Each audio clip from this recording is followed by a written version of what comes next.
برای این چیز، چون گفتم که مثل این ها نیستش که بخواد یک دوره بچه بازی. من دارم میبینم مثلا توی یوتیوب همه نویسا همه دارن از اونم کپی کپی کپی، بدونی که الان ازش یک سوال علمی بپرسی آقا 4 تا اسم جادوگر بزرگو بگو، نمیدونه. آقا کابالا چیه، نمیدونه. خب و خب هیچ هدفی هم نداره، اکثرا هم همش برای چیزای منفیه. دیدم نسبت به دعا و طلسم و جادو اینا کلا منفیه. یعنی اصلا احساس میکنم این راهش نیست، اصلا چیزی که طلسما ما ببین، بلدش نیست. بذار یه چیز بگم، اینها ما مثلا به طلسم میبینیم، اینا حروف هایی هستن مثل زمان قار که آقا حرفاشون رو می نوشتن رو در و دیوار، شکلش رو میکشیدن. ما حروف ها داریم، حرف ها داریم که اینا در کنار هم نمادی میشه، حرفی میشه. با این طلسم مثلا یارو اومده تو کتاب اینو نوشته، دنیا عالمم بره اونو بنویسه، اون برای اون کار نخواهد کرد، برای هیچ کسی کار نخواهد کرد. چرا که اون طلسم، اون شکل، اون فقط مخصوص اون بوده که از خود اون کسی که باهاش دوستی کرده گرفته و امضای اون موجود زیر اونه و بدون اذن روحانی نمیشه، بدون امضای روحانی نمیشه، بدون هیچ کدوم از اینها نمیشه. حالا هر چه قدم بنویسه، چرا اتفاق میفته؟ یک دلیل بیشتر نداره که اونی که داره این کارو میکنه داره انرژی خودش رو میده. یعنی چی؟ یعنی طرف این کاره نیست و میاد 4 تا شکل رو میکشه. من اینا که دارم میگم و چون دارم اطرافم دیدم، دارم میبینم که این مشکلات رو براشون پیش اومده. میاد اینو مینویسه میده دست یه نفر، طرف میره میگه من جواب گرفتم. خب حالا در این مواقع چی میشه که جواب میگیرن؟ اونی که اینو مینویسه به خاطر همینجوری که اعتماد به نفسش میره بالا، ایمان پیدا میکنه، داره از اون لحظه‌ای که اون کاغذ رو میده دست اون، انرژی تیکه از انرژی خودش هم به اون کاغذ میده. یعنی همون کار کوانتومو میکنه که حواسش و شهودش رو اون کاغذی که آیا داره این کار رو انجام میده یا نمیده. برای همین این شخصی که مینویسه انرژیش تحلیل میره، مریض میشه، بیمار میشه، حالا هزار تا مشکل دیگه هم براش پیش. و بعد اکثرا میبینیم که خودش اصلا میزنه به در عقلشو از دست میده واقعا. حرفی که میخوام بهتون بزنم اینه که اصلا کی تعریف کرده تسخیر کردن یعنی چی؟ اصلا کی گفته ما تسخیر میشیم یا اونا تسخیر میشن؟ اصلا کی گفته اونا همین چیزایی که گفتین نمیدونم ما مجنون میشیم، نمیدونم کی تعریف کرده؟ کی گفته؟ کدوم نادونی گفته؟ چه تسخیری؟ اون کسی که یعنی اون کسی که میاد میگه من اینا رو تسخیر کردم یا مثلا این موکل منه، خود نادونش نمیدونه که اونه که در بند اونه، نمیدونه که بعد از اینکه بمیره چجوری سرویس میشه. کی گفته تسخیر چیه؟ تسخیر زمانی که یک چیز کارمایی داشته باشه از یک جایی، اونم موجودات بتافیزیکی نیستش از نوع حالا جنیان و هر چیز دیگه، بلکه ارواحن، ارواحهای سردرگمن، ارواحهای پیشینان، نمیدونم اجدادن، ارواح ننه باباست، ارواح نمیدونم مادر بزرگ پدر بزرگ، یک کارماییه که آگاهانه میاد. بعضی وقتا یه نفر اونو هدایت میکنه به اونجا، میگه چی؟ میگه ببین ارواح عزیز، تو سردرگمی، یکی رو میخوای که مثلا ازش تغذیه کنی، بی برو فلان جا. خب من اونو هدایتش میکنم در بود کوانتوم خودم، اونو هدایتش میکنم که همتون هم میتونید خیلی راحت این کار بکنید، اصلا نیازی هم نیست اذن داشته باشید، مزن داشته باشین، هیچی. میره تو بدن یارو، یه قراردادی من با این میبندم، میگم خیلی خب میره تو بدن این، حالا از اون آدم من باید یه چیزی داشته باشم. یعنی یک چیزی باید داشته باشم که دیگه، حالا ایناشو ول کنید، یه چیزی میشه من اینا بفرستم که بره اونجا هم زندگی بکنه، ولی در اجاش باید برای منم کار انجام بده. کار چیه؟ بعد یارو رو دیوانه بکنه، باید مثلا براش بدشانسی بیاره، یا مثلا آزارهای روانی. یعنی این ما اون بحث داریم که بعد اون قسمت مثلا مغز که فلان میشه، این تسخیرات اینطوری پیش بیاد. اتفاقا امروز خامنه‌ای حرف این بود که خیلی از کسایی که توی خیلی از مراکزهای اعصاب و روان هستن، یا از نظر خب شکلی یا از نظر قیافه، ظاهر صورت میبینید که متفاوتن، از نظر ذهنی هم متفاوتن. اینها دو حالت داره. حالتش اینه که اگر در زندگی دوم تموم بشه و زندگی سوم بخوای بیای و تو ندونی چه در دومی چه کار کردی، هیچ توده ذهنی نداشته باشی، هیچ کالبد ذهنی نداشته باشی، هیچ استعدادی، هیچ برنامه، یک آدم از صبح تا شب یه کار رو مثل خط راست میرفتی میومدی، میرفتی میومدی، میرفتی میومدی، خب بعد از اینکه میمیری تو برمیگردی دوباره و بعد یه سر یک سری اتفاقاتی که پیش میاد و اون گمراهی، گیجی، یهو شوک شدن، یهو اینا باعث میشه که تو در این کالبد به دنیا بیای. و بعضی وقتا هم نه، یکی زندگی اولشه. اینا تخصصی کار ندارم. میخوام بگم که تسخیرات اصلا تسخیری وجود نداره. تسخیری وجود نداره. فقط این ارواح‌ها باز هم کرم آزار همین روح همین آدم هاست. مگر موجوداتی که قبل از انسان ها روی همین کره بودن، باور کنید بی آزارترین هستن. ول کنید هر چی که در فضای دنیای دیگه است ببینید، میشنوید، ول کنید. اون کسایی که میبینید شما، اون کسایی که ازشون ترسیدید، اونا همون روحایی هستن که قدرت اینو دارن که شما رو اینطوری بترسونن. اگر یک سری روایت های آفرینشی رو مرور کنید، اونا اجازه اینو ندارن. برای ترس نیستا. نگید ما اشرف مخلوقات و اینا از ما میترسن، ما هیچی نیستیم.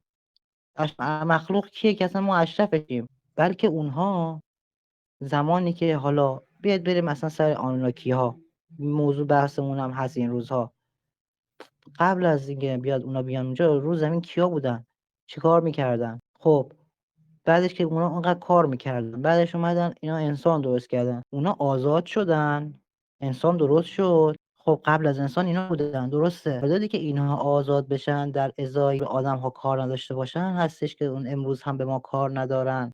اگه غیر منطقیه، دوستایی که بودن بگن که این موضوع غیر منطقیه. خیلی منطقیه.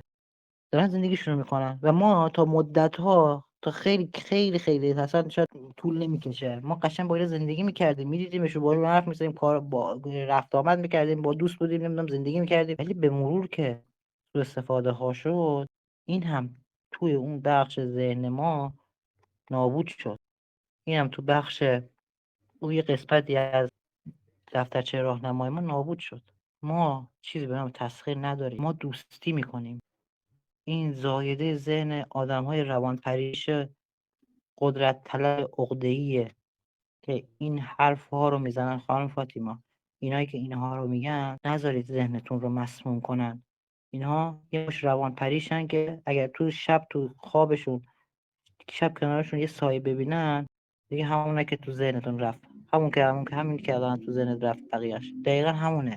ما دوستی میکنیم با اینا. اگر افتخار دوستی رو بدن ما، از بس که ما جنایتکاریم، از بس که انسان جنایتکاره، از بس که انسان خونریزه، خونخواره. مثلا ما چه نه مثلا ما چه چیزی داریم، چه نفی داریم بر اونا؟ بله بخش ها به یک قسمت هایی مثلا عشق، دوست داشتن، چیزی که شاید احساسات انسان ها برای اونو جالب باشه، ولی دیگه مسلما احساس خشم دیگه انقدر دیدن دیگه حالشون به هم میخوره. به همین کچکی نیست. باور کنید 7 تا سوراخ میرن قایم میشن. چه موکلی؟ مگه ما کی هستیم؟ مگه من چی هستم؟ خیلی آدمم، خیلی انسان، یه حیوان دوپام. من فقط یه حیوان دوپا هستم. باید قبول کنید، میخواید نکنید. یک حیوانات برتر. چه مخلوقی؟ به قول مثلا مادامی که من همش توی فکر این باشم که اینا آقا شر وجود داره، آقا شیطان وجود داره، آقا نمیدونم، هیچ وقت نه میفهمم کجا دارم زندگی میکنم، بچه دارم زندگی میکنم، نمیتونید بفهم. ولی عیناً همین 1 ساعت پیش علنا به خودش من دوباره این موضوع ثابت شد که وقتی که یک روایت میاد از این که مثلا محمد 2 تا آیه گفتن بهش شیطانیه، برو ببین اون چی بود که گفتن شیطانیه. و رفتیم بررسیش که جواب یک کد سوال ذهنی منو داد واقعا. برید هر چی که میگه، هر کسی که میگه شیطانیه، برید ببینید، بگو آقا من همون رو برم چیه، برو ببین چیه. هر کی گفت این راه نرو شیطانیه، اتفاقا برو، چون جواب سوال تو دقیقا همونجاست، جایی که خیلی‌ها جرأتشو ندارن، همون اول تاریکیش نمیتونن برن برمیگردن. پس برای چیه ما محراب، برای چی میذاریم؟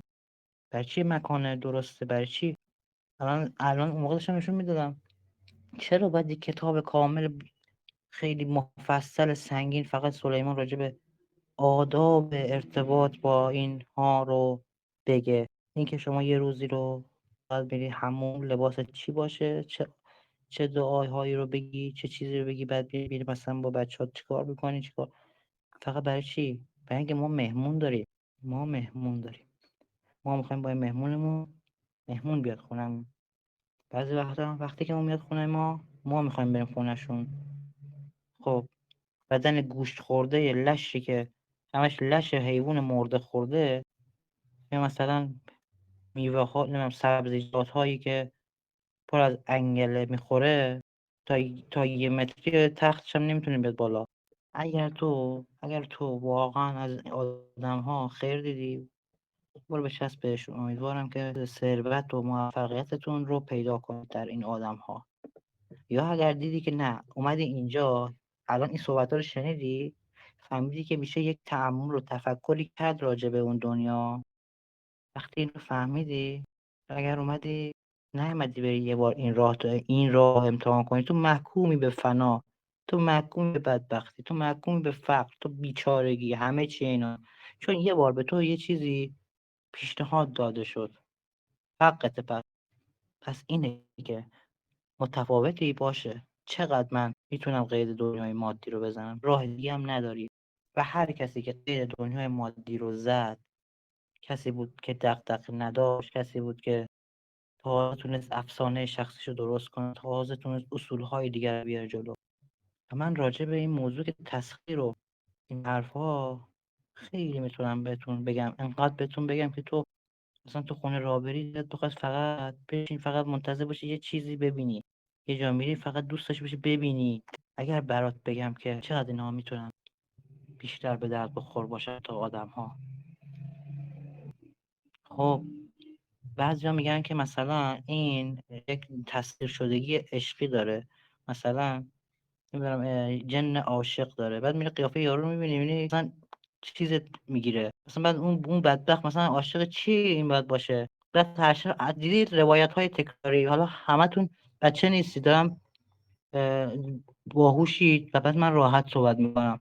همشون هم یه روایت دارن که اینا هر شب با ما دارن رابطه جنسی برقرار میکنن. دقت کردی؟ یا مثلا اپوش من لمس میکنه، بعد میره مثلا تو کنارش وای میسی، میبینی این مثلا 6 ماه همون نرفته. چه اعتماد به نفس لعنتیه وامونده. و تو چه به چه اعتماد به نفس؟ مثلا این بعد میاد مثلا بغل تو میخوابه، هر شب هر شب هم این کارو میکنه، هر شب تو رو ماچ میکنه. خب اینطوری نیست. ولی بعضی هم هستن که تو نه، شرایطو میسنجی، میبینی به خاطر علایق خودش، فعالیت خودش، یه همچین اتفاقی میافته براش، حس میکنه، میره اصلا توی خونه این حس میکنه، این آغوش رو حس میکنه. ولی اگر بترسه خودش تموم میشه. اینجوری نیستش که بخواد پدرتو در بیاره. یا اگه صلح کنی ازش واقعا بخوای، میره خودش. ببینه داره اذیت میکنه، میره خودش. ولی نه، اگه بخوای هی بری پیش این ملا، بری پیش اون مولای دعا بگیری، نه اینو هی بدترش میکنی. میدونی اون برای چیه؟ اون برای اینه که تو اون واقعا شاید از تو خوشش اومده و میخواد این عشق رو اینطوری به تو نشون بده، ولی نمیدونه چطوری، فکر میکنه اینطوری. من کار ندارم به دزدیدن اسپرم فضایی ها، اون جای خودش. ولی عدم شناخت و عدم آگاهی و عدم سواد و همه ایناست که منو میکشه زودتر تا اینا. استاد موردی که هستش من دقیقا من دیگه دلایل این که مثلا با کانال دیگه کار نکردم یک بود. چرا اینکه تو چرا میترسی از اینکه اولش برمیگردی میگی که اینها روایت، باور نکنید، ای تو اون ویو، ای تو اون لایک، تو داری خیانت میکنی. یا این یکی دیگه، این عوضی که بگه که بله اتفاقا باید شک کنی. خیلی جالب بود، نمیدونم کجا گفتم این حرفو، ولی خیلی جالب بود اینکه اینو گفتم، تعجب کردم. راجع به همین موضوع داشت صحبت میکرد که نمیدونم اینها الکیه، دروغه، نمیدونم فلان فلان. بهش گفتم که ببینم پس تو بر چیزای دو آتیشه دیگه، مثلا اهل بیت و اینا، تو گفتم که مشخصه.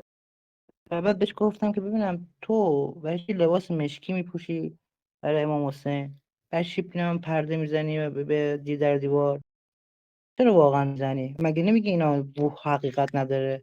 تو چرا مشکی پوشی؟ از کجا میدونی مثلا اون تو رو میبینه؟ چطور اون میاد تو رو میبینه که مشکی پوشیدی، این سنار زده به در دیوار، میزنی به سرتون؟ بعد ما که مثلا اینجا رقص سما میکنیم ما تو خلسه، این بر تو قابل درک نیست ها؟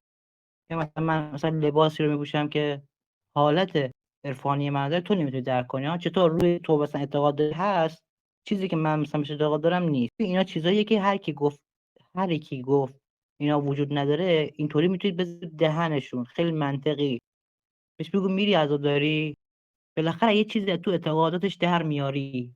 تو کسی که به این موضوع اعتقاد نداشته باشه افکار پوسیده حتما داره که اونو میتونی بولدش کنی، بکنی تو چشش، که بگی اگه این اخه پس اونم اخه. پس اگر اون اخ نیست و اگه میخوای من به اون اخ تو احترام بذارم، تو به من باید به من احترام بذاری. اصلا البته مهمم نیست که تو احترام بذاری، چون قرار نیست همه بفهمن، قرار نیست همه بدونن، مدعیاش کم میارن وسطش. چرا؟ چون درگیر ایگو میشن، درگیر منیت میشن، فکر میکنم بعد همونقدر بستشونه، واقعا هم بستشونه. برای همین هیچ وقت نمیرم بگم که چرا لفتی، چرا اومدی بیرون، چرا نیستی. موفق باشی. اینه راجع به آدم ها، افکار، همه اینها اینه. من نمیخوام که از من تعریف کنید، از من تشکر کنید. من میخوام که یه روز ببینم که تو داری با جدیت همین حرف رو میزنی. اگر الان حرف من باور نمیکنی، به من بگو چطوری من باور کنم. بذار من بیشتر بهت با مدارک توضیح بدم، با چیزهای مختلف توضیح بدم، ولی باور نکن. یا اگر هم میخوای گوش کنی باور کنی، واقعا باور کن. و بعد من میبینم که یک بوزی از بیرون میاد بر نسبتتون، میاد بالا منبر، شروع کنه ور ور ور ور ور ور حرفا اشتباه که چی؟ که من نشستم مثلا مثل الان نشستم براتون حرف زدم، دقیقا راجع به اون موضوع هم صحبت کردم، باز دیدم بچهای من نشستن همین دارن نگاه میکنن، یارو رفته بالا منبر هم تو حرف میزنه. خب تو هم بودی عصبانی نمیشدی؟ ناراحت نمیشدی؟ میگفتی من دارم برای کی نشستم الان، مثلا این یک ساعت نشستی برای اینا، نشستی حرف زدی، اینا کجا بودن اون لحظه؟ و ناهید خوب کاری کرد که من رفت تو دل شکم یه نفر و من دعواش کردم از اینکه چرا بهش میگی معذرت میخوام. بی خود میگی معذرت میخوام، مگه چی کار میکنی که میگی معذرت میخوام؟ حق نداری، هیچ کدومتون حق ندارید از کسی معذرت بخوای وقتی کار نکردید. حق ندارید بگید ببخشید وقتی کار نکردید. پس من رو حرف زدنم اراده دارم، یا حرفی رو نمیزنم یا میزنم، باید تمام یک در یک لحظه همه چی رو به جون بخرم، عواقبش رو به جون بخرم، حرفمو عوض نکنم. پس اگر کسی اومد اینجا رو هوای حرفی زد، اینجوری خرخرش رو پریدن، بچه ببرا گرفتن، مقصر خودشونن. ببخشید میگم بچه ببرا، بچه گرگا. وقت نمیذاری در کل روز مراقبه کنی، اینقدر میگم من مراقبه مهمه، مدیتیشن مهمه، بعد تو توقع داری بری مثلا یه منطقه از تو دیوار گنج برات بیاد بریزه بیرون؟ نمیشه عزیز من، نمیشه. همونطوری که نمیشه مگه عاشق چشم و ابروتن، به همون اندازه هم نمیشه. زحمت کشیدی، وقت گذاشتی، رابطه برقرار کردی با انواع و اقسام ارواح‌های درونت، با کالبدهای درونت، نوش جونت، هر جا بری همه چی میتونی در بیاری. ولی وقتی که فقط تو اومدی 4 تا کتاب و 4 تا پای 4 تا حرف استاد و حتی نرفتی مثلا یکیشون رو یه دونه امتحان بکنی، یعنی یک کم بشینی مراقبه بکنی، بار اونایی که میشنن مراقبه بکنن، بعداً یه روزی میفهمی که قدرت اگر داری، نه به خاطر حرفای منه، نه به خاطر کلاسه، به خاطر مراقبه هایی که کردیه. اینو بهتون مینویسم میذارم جلو. تمام شد رفت، هیچ راه دیگه هم نداری. من ضرر نمیکنم، تو ضرر میکنی. بذار بچه‌ها برسن اندازه دستامون رو باز بکنیم، چی داریم، کنارمون کی هست، کی میتونه بگه اینو؟ خان قربانی نیست؟ چرا هست؟ چه زرنگ من. بگو علی. بگه استاد. حالا بگو عزیزم. بذار دو تا مشاور داریم. یکی از راحت علی مشاورا جان. راحت بگیم هی ورور میکنه، هی ور میکنه، وقت آدمو میگیره. در اصل این ور کنه میمون درونمون نه، یه میمونیه، میمون کلا میمونه. علی صدات رفته، نمیشنم اگه داری حرف میزنی. استاد من خیلی قطع میشم. حالا کلا یکیشون ورور میکنه، یکیشون هم مرگه، ولی چون قطع میشم دیگه ادامه نمیدم. چیز میشه، تداخل ایجاد میکنه. ذره اتصالم نمیدونم چرا اینجوری شد. اتفاقا باید ادامه بدی، چون تو رو از رو بره. تو حرفت کامل بزن. اگر من ارتعاش منفی باشه تو صدات قطعت میکنم. یعنی ممنونم. آره، نه اینکه مثلا تو خودت بخوای از قصد این کار رو بکنی، ممنون. نه. طی اون ویروسه که خوشمید. پخش شده